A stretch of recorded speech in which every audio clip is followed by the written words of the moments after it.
আল্লাহ যদি হাসরের ময়দানে বলে, বান্দা এটা আমার দেওয়া জিহ্বা ছিল, কতজন রে ডাকলি বন্ধু।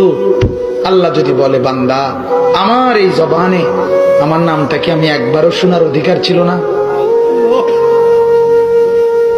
আমার এই কপালটায় আজকের সারাদিনে আমি একটা সেজদাও পাওনা ছিলাম না?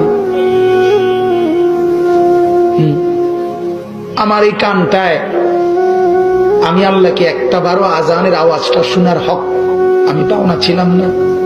কি বলবি যুবক? হ্যাঁ মুসলমান, কি বলবো? বলো না বাপ, কি বলবো? এক মা যদি বলে, মা তার পাষাণ ছেলেকেও যদি মা বলে, এরে বাপ 9টা মাস তোরে পেটে ধরছি রে বাপ, 2টা বছর তোরে বুকের দুধ খাওয়াইছি বাপ, বিনিময়ে তুই আজকে আমার মতো মা রে ভুলে গেলি বাপ, কেমনে রে সহ্য করলি? এই কথা বললে যত বড় পাষাণ ছেলেই হোক, সেও তো কিছুক্ষণের জন্য মাথাটা নোয়াই লাগবে।